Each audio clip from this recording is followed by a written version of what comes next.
Hello boys and girls and welcome to the 24th International Book Festival, where we stop for a very special occasion. Next to me sits an extremely talented man, a man who won countless literary awards, including the prestigious European Science Fiction Society Award, the David Gemmell Award for Fantasy, and just last year he got honored with the World Fantasy Award for Life Achievement. This man is none less than the dreamer, creator and writer of the famous Witcher and Hussite saga, Mr. Andrzej Sapkowski. Very nice to meet you, sir. Hello, nice to meet you too. Nice to meet everybody. Let me start with this. It's a great honor and privilege to talk to you here, and thank you very much for accepting our invitation for this interview. The popularity of your books goes without question. They got translated approximately 20 languages and read... More. I suppose 30. 30? Amazing. And read the by... number is growing. Yeah, that's for sure.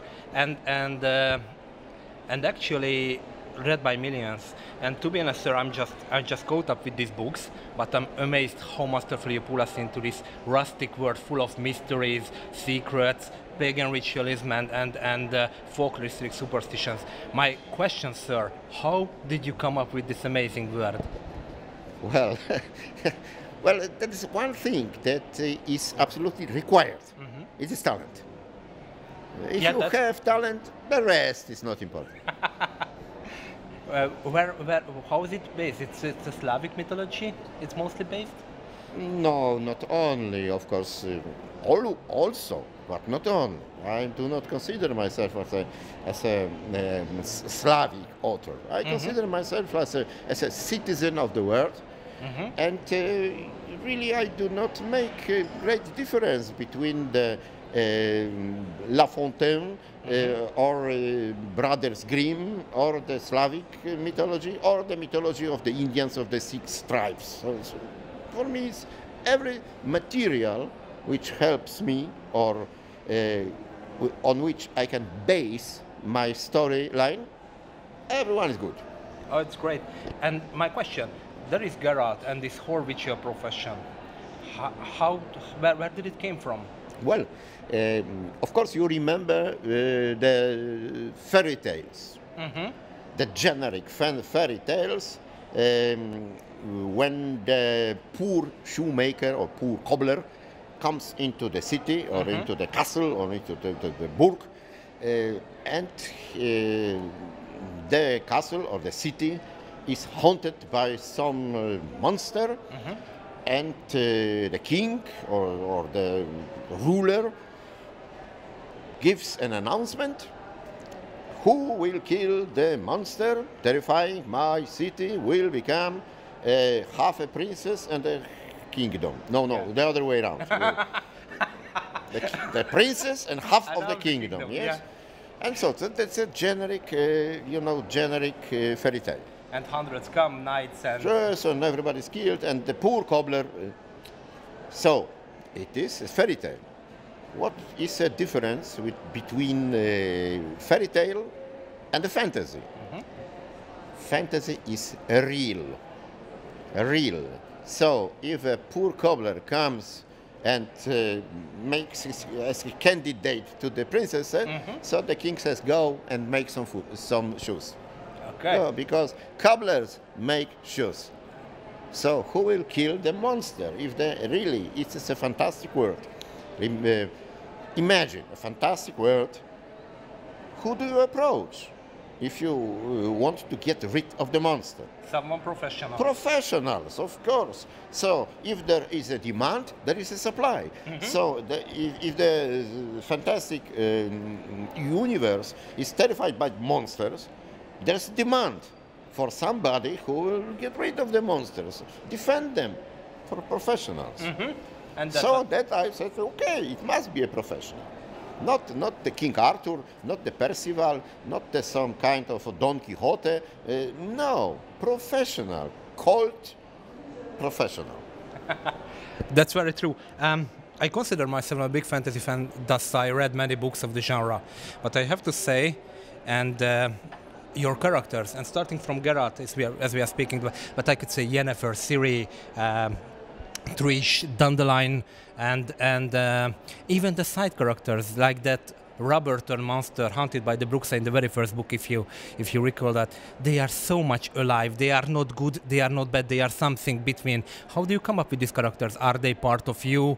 Are they people you meet, or just tools you crafted to bring the narrative? Not part of me, for sure. Not part of everybody I've met. Not the part of my first wife, or my second wife, or my director that I hated when I worked for money.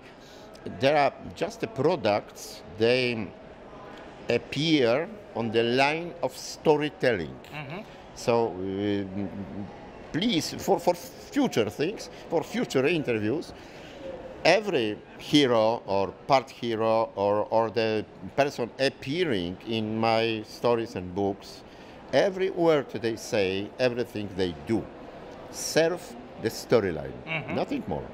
They must support the storyline. They must make the story interesting. And the rest is no problem. If you know that, you will do it. So you need some talent. So talent is absolutely required. That's no question. So they are masterfully crafted tools to move forward the narrative. Speaking of the narrative, the first two books, The Last Wish and The Sword of Destiny, were a collection of short stories, right? Based on and loosely tied together by Geralt and his adventures. But from the third book, The Blood of Elves, it became a step forward, a huge story, a saga. Why did you change the narrative? Why did you turn away from these novel-based, short story-based stories and go for a big saga instead? Well, it was a long time ago. It was quite a long time ago, but I know for sure that then I decided to present Polish fans and Polish readers with the many parts saga, which is typical for fantasy. So we had David Eddings, we had Amber of Roger Żelazny, no, you name it. A lot of great fantasy sagas. Some of them 15 parts, some even more. Yeah. But normally it was 5. That was standard. So I said, why not something like this in Polish? The material is ready. The material is good. So right now I'm telling, stop with the short stories. There is the demand for something more. Isaac Asimov said that the short story is like a line. That is very true. Because beginning, action, ending. Yeah, climax, ending. The big novel or a big cycle is like a plane. Yeah. So it's, you have many possibilities, many more than in the short story. Because the short story, well, must be short.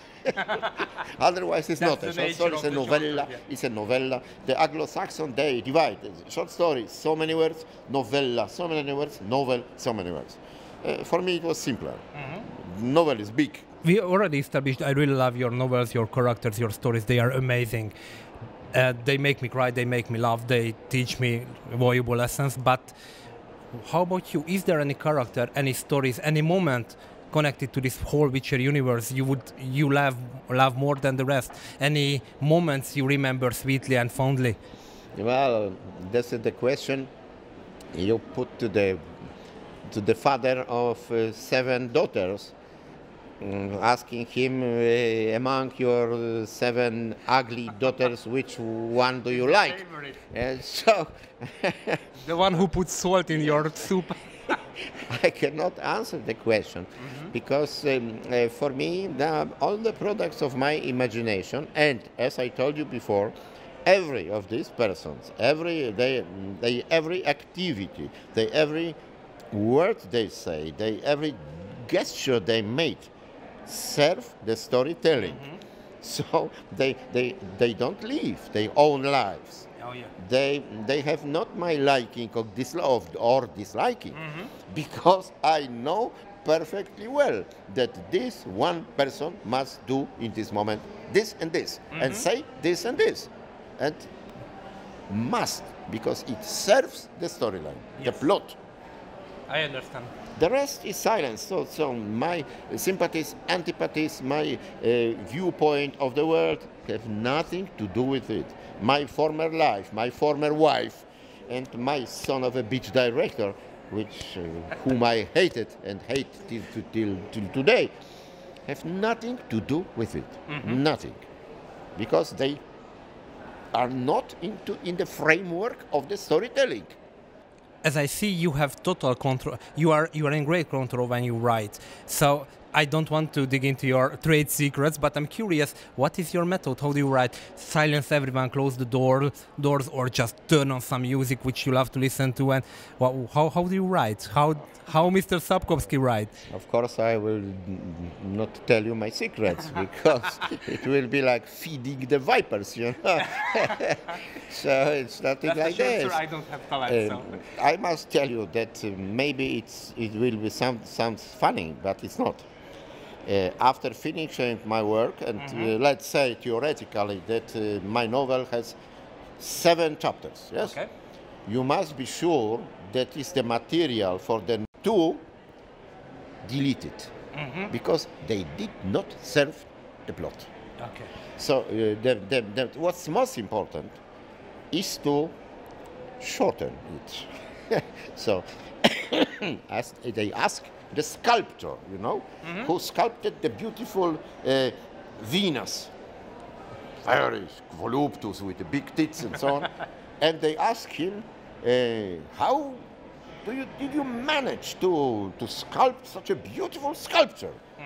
And he said like this, I took the chisel and the hammer, and from the block of marmor, I cut everything that wasn't Venus.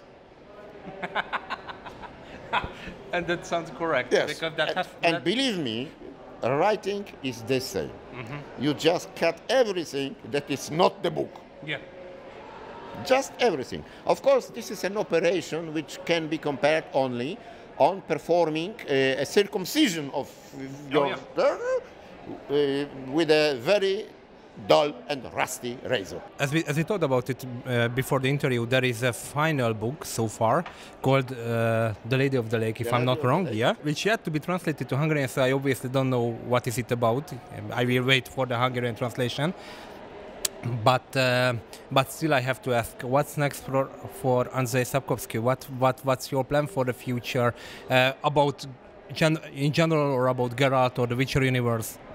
Well, following the discussion about George R.R. Martin in the internet force, well, everybody wonders if Martin will manage to finish his saga. Yeah, I heard about it. Because they said he's an old man. He's an old.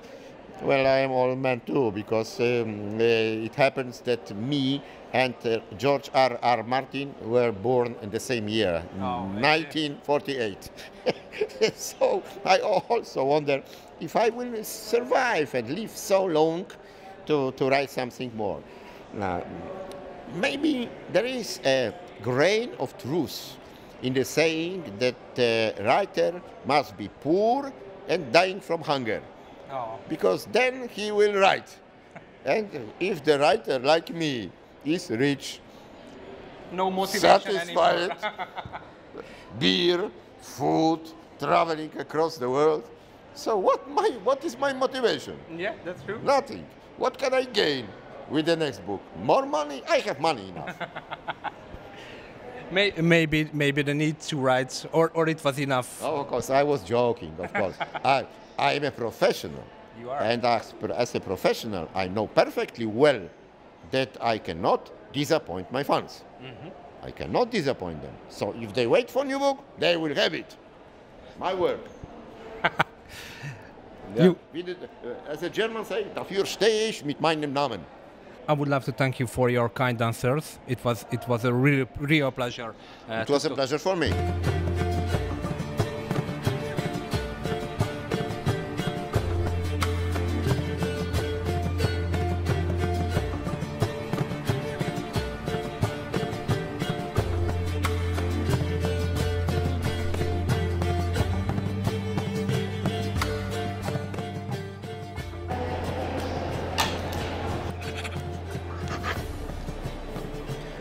Thank you very much.